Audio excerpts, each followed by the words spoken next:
Assalamu alaikum wa rahmatullahi wa barakatuh, my dear brothers and sisters. I hope you are well and are in the best of health and iman, inshallah. So yes, this is me, and you are getting to hear me speak today as opposed to reading my posts. And I'll tell you why, because this post that I want to share with you today is something that I feel so passionate about that I felt that writing it in words just wouldn't do it justice. And as you probably would have guessed, what I actually wish to speak about today is death.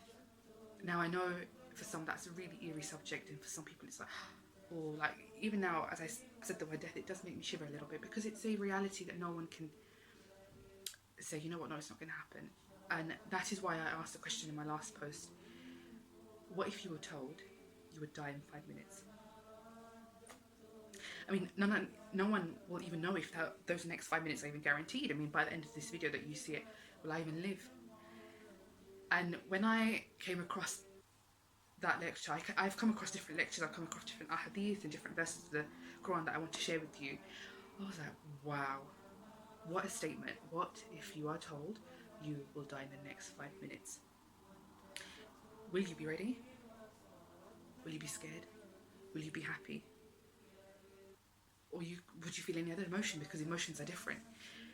But for me, death was the one thing that brought me the wake-up call that I needed, and that the person I am today and everything that I am today was because of that wake-up call. And the video that I saw was related to death, and it made me shudder. And if I think about it now, it makes me shudder, because subhanallah, I mean, death is something, like I said, you cannot run away from, and every soul shall taste death.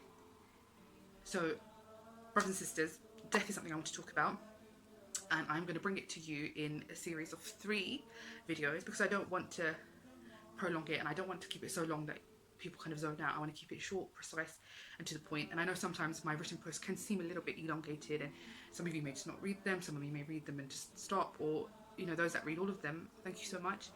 It means a lot, because everything I share it because I love you guys, I love the ummah, and everything I learn from the Quran and the hadith, I want to share it because it's so beautiful. And one of the 4 things that guarantees a Muslim to stay on the straight path is sharing the goodness that they learn, and that's all I'm trying to do, is share it. And I'm hoping that inshallah, by sharing that with each other, we can all help each other to stay on the straight path and achieve Jannah. So the 3 parts that I will break down the video in, I mean, I'm not a professional, baby, so I have to write everything down, you know, otherwise I'll forget.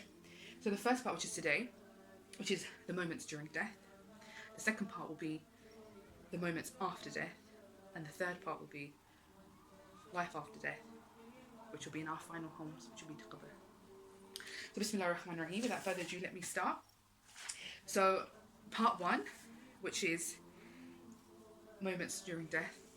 I mean, please do bear with me, you know, I'm not Steven Spielberg, I haven't got any fancy app, I'm going to edit and change, and I can already see I'm on about 5 minutes, and I don't want to take up too much of your time, but I feel this is something that cannot be wrote about, because there's so much meaning in it, and it is basically the decider for our akhirah. Once we're dead, that's it. And I felt it's so prominent that I get this out in a video. So yeah, I also get your popcorn ready, but we're fasting, so unless you want to watch it after, then you know, you can have a bit of popcorn and enjoy it. But Bismillah ar-Rahman ar-Rahim. Just want to make dua that whatever I share today, may Allah subhanahu wa ta'ala give us the hidayah and ability to learn this, to take on from it, and let us succeed in what we learn, and give us the ability to share it amongst our friends and family, so we can all reap the reward, inshallah. Ameen.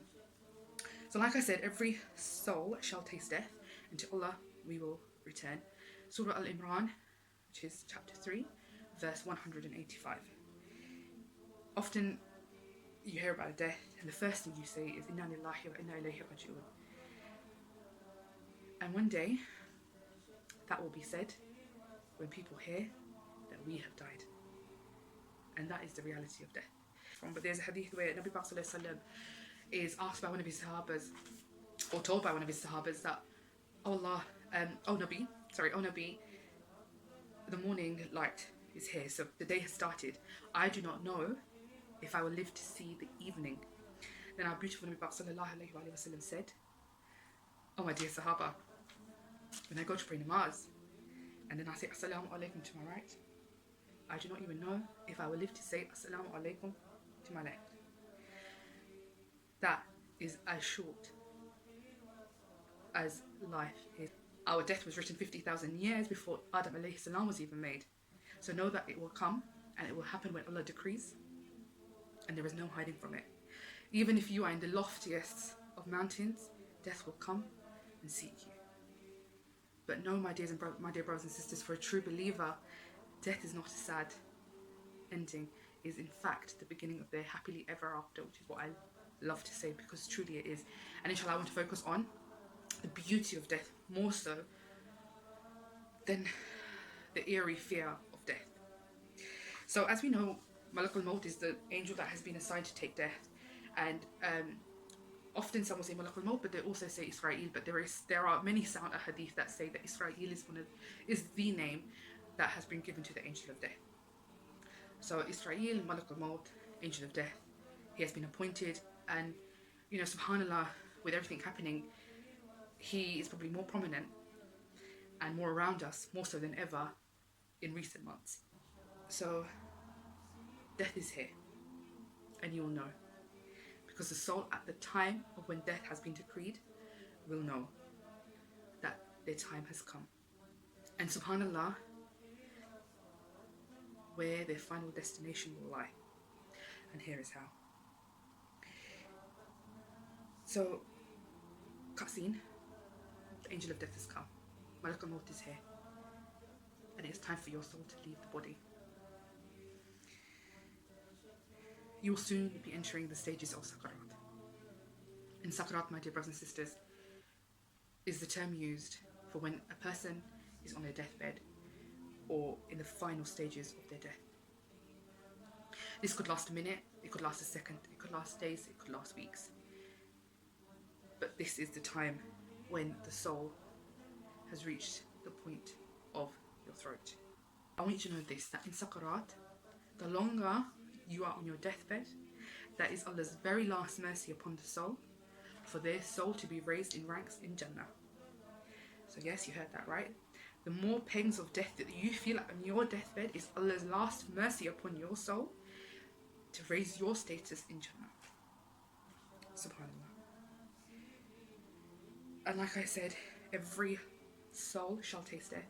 And our beloved Nabi Sallallahu Alaihi Wasallam also felt death. There's a hadith where his head is in the lap of Aisha radiallahu anha, and she says that there was a small kind of pot which had water in it, and Nabi Sallallahu Alaihi Wasallam would get his Mubarak hands, get some water and just put it on his forehead to bring ease to the extraction of his soul. And he was someone that could do no wrong. He was someone that was faultless. Allah decreed in Surah Al-Imran, verse 185, that every soul shall taste death. And Nabi Sallallahu Alaihi Wasallam too had a soul, and when it was extracted, he felt the pains. But I will go in to speak about how a good soul will feel the pain and how a bad soul will feel the pain. Now, at the moment of Sakarat, everything that the human eye could not see will now be seen, because you're at the stage now where you're very, very close to leaving the dunya. So everything that the living eye could not see, you will be able to see it. And that is also representative in Surah Al-Waqi'ah, verse 83, where it says, then why, when the soul at death reaches the throat, and it says in Arabic, hulak, meaning halak, and you are at the time looking on, and our angels are nearer to him, the person who's dying, than you, but you do not see. And then Allah goes on to say, bring back that dying soul if you think it is truthful, that you will not be held accountable for all that you did. And here it's saying that Allah is saying to everyone, believers and non-believers, in front of you is someone who's dying. Their soul is at the throat. The angels are nearer to them than you, but you cannot see it. But you can see that he's dying. Now, if you think you are truthful in believing that you will not face death, that you will not have to return back to your Lord to be held accountable for the good you did and the bad that you did, then try bringing him back. But we won't be able to. Now, dear brothers and sisters, I want you to know that when I say disbelievers, I'm actually talking to you, the Muslims, the believers. But I want you to know, when I say good soul and bad soul, I mean that could be within the believers, because they say the bad soul is, they don't say the bad soul, they refer to it as a munafiq, where someone believes but they choose to disbelieve and disobey, hence why they are a bad soul. May Allah save us from that ending. and being one of the souls that sees the worst form of death. I mean, so at this point, when you are in Sakarat, one of the first things you probably hear is your grave calling you. So many people say that your grave calls you 70 times a day. Yes, it does, brothers and sisters, it does. It's probably calling us right now, but we can't hear it. Again, a brother that Allah has put between the living and the dead. And the Prophet ﷺ says that the grave, when it calls out to you, and you'll be able to hear it when you are on your deathbed, that I am the abode of loneliness, of helplessness, of narrowness, and I am cold. And that is what the grave says when it calls out, because that is the generic form of the grave. But it is only when in Sakarat that you see the following will you know whether your grave will be an abode of loneliness, or will it be an abode full of nur of Allah, where you will not be alone. Before I go on to say that, I want to say a verse of the Quran, which is Surah Fusilat, verse 46, where it says, what good you do, your soul owns. What evil you do, your soul owns. And Allah is never unjust to his servants. And that is Nabi Sallallahu Alaihi Wasallam saying, of you reap what you sow. You will live the way you died. So if you are a good, righteous individual, you will have, inshallah, a righteous death. But if you are a believer who chose to disbelieve and did not obey, then you will reap what you sow. Now, the beauty of death is this, that the good soul, the righteous believing soul, at the time of death will see Malak al-Maut in the most beautiful form. And from his eyes, as far as he can see, he will see angels and angels in row upon row upon row upon row. And they will be descending from Jannah with glad tidings for you. And these angels that you will see row by row by row will all be holding a flower of Jannah. And every rose that they hold will be a different colour. So can you imagine? I just try and imagine rows and rows and rows of angels, each holding a different coloured flower. I probably can't even name more than 10 colours right now if I had the opportunity to, but they will each be holding a different colour flower, and they are saying to you, وَلَا تَحْسَنُوا وَلَا تَحْسَنُوا, do not be scared.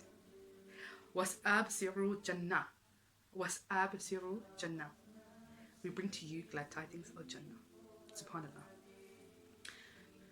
I'm going to try not to cry, but it is beautiful, because you will see the angels of mercy descend from Jannah, and they'll be holding the most beautiful cloth made of silk from Jannah. They will say, now it is your time to come. Know that Allah is not upset with you, and He is happy to meet you. So come with us, and let's go to meet your Lord.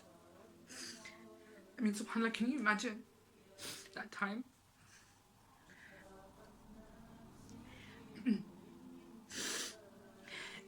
Every day in our salah, we meet Allah, because that is the beauty of salah. But when you die, and you hear the angels say to you, now come and meet Allah, can you imagine?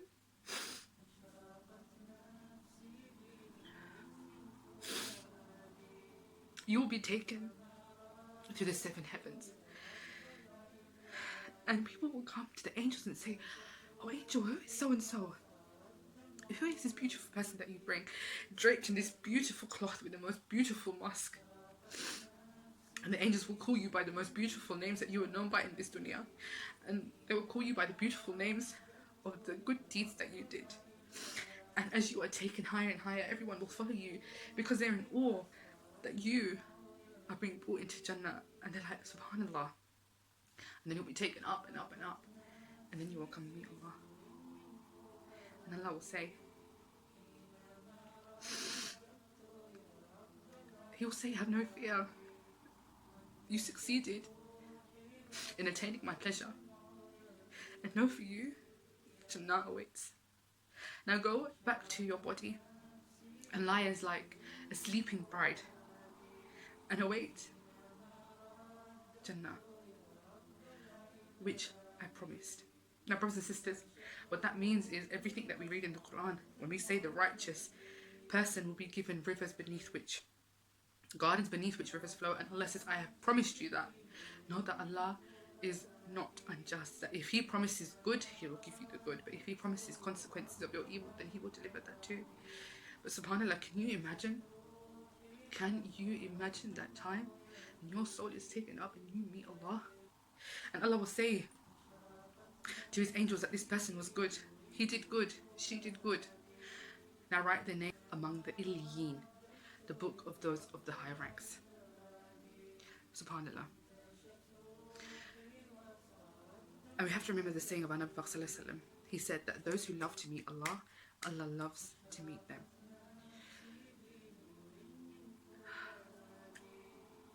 I mean, it doesn't really get more real than this, does it? That death will happen. But not everyone knows or gets to live a life knowing such beauty about death. And now I want to ask you, how can you fear death any longer when you know of the beauty of it? When you know that you will be able to see, inshallah, your deathbed, the angels of mercy descend from heaven. How can you fear that? Now I'll say to you, we're all educated, we've all been educated, you know, we've spent more than half of our lives in education here in London. And we all know that when we have to do an exam, we have to learn about everything that could possibly lead us to a successful result, and death is just like that. How can you expect to be successful in the life after death and have a successful death, a good death, if you do not understand it and you try not to go out and read about it? How will you be able to pass the exam on death if you do not go and read on it? And I did not, for so many years of my life, look into death because I was too scared to know and hear about my ending, because I was at a point in my life where I was so lost that if I had died at that time, I would have not had this fortune of being told I can go to Jannah and Allah, and I still don't know. That's the thing, brothers and sisters, you will never know your ending until that very moment when your soul is being taken out. That's why we must strive to do our best every single day. And truly, yes, the saying is, it will never be enough. It will never be enough. So you have to keep going and just keep remembering that promise that Allah has made. You do good and you stay good. You strive to have the best iman. You strive to spread the word of Allah. You strive to have patience. Allah will promise you the good. If you obey Allah, He will fulfill His promise. But even at the stage of death, brothers and sisters, a soul, when they know they are dying, they can, because your soul will be taken out from your feet first. That's why the last thing you see when someone dies is their eyes roll back, is because that's the last place it's taken from. But even at the time of your death, irrespective of whether you know you're going to Jannah or Jahannam, because you will know then, you can still say tawbah, you can still ask for forgiveness, you can still strive to say the shahada, which inshallah I pray that Allah subhanahu wa ta'ala gives us the tawfiq, that every single one of us has ability to say the shahada on our lips before we die, and that Allah allows us to lead a life that is worthy of that. Ameen ya Rabbal Alameen. But that soul only has the time until it reaches their throat to say the tawbah, to say the shahada, to say the kalima, because once it reaches the throat, that's it, done. It's only then, while your soul is still here and however long you are in sakarat, that the mercy of Allah, like I mentioned, the pang of pain will allow you to be raised in Jannah, inshallah. But how the angels descend from heaven, the angels of mercy descend from heaven for that of a believing soul. The angels of Azab come alongside Israel, Malik al-Maut, for the disbelieving soul, or for the believing soul who chose to disbelieve. And they won't bring a cloth from Jannah made of silk. They will bring you a cloth made of such disgusting hair that no animal, no human, and it will reek the most disgusting smell that in your human living life you would never have smelled. And it will stink, and that is what you will be wrapped in. And they will say to you, they will say, you wronged, and now is the time that has come that Allah promised that you shall die and you shall be returned to Him. So get out, you wretched soul of your body, and come with us. And at that point, that soul will be saying, no, I didn't do nothing wrong. No, I didn't. It'll be too late. did. And that is why this form has taken hold of Malik al-Maut, and this is why you will now be taken through to the heavens to meet Allah, because even that bad soul will still meet Allah. But this time, as it's been taken up through the 7 heavens, he or she, the people of heaven will be like, what is this person? Who is this person that you bring? What is this wretched smell? Allah, what is this? And then the angels will say, this is so and so. And the angels will call you every bad name that you were known by in this dunya, or every bad name that you accounted for because of your bad deeds, and say, this was this person. And they will take you and you'll go to Allah. And Allah will say, so the time has come, that which I promised, that you will die and your soul shall be brought back to me. But know that you did not pass and you did not succeed. Now go back to your body where Jahannam awaits you. And he will say to the angels, write his name in the Sijil, the book of people in the lowest rank. Astaghfirullah, Allahumma ajini min an-nar, Allahumma ajini.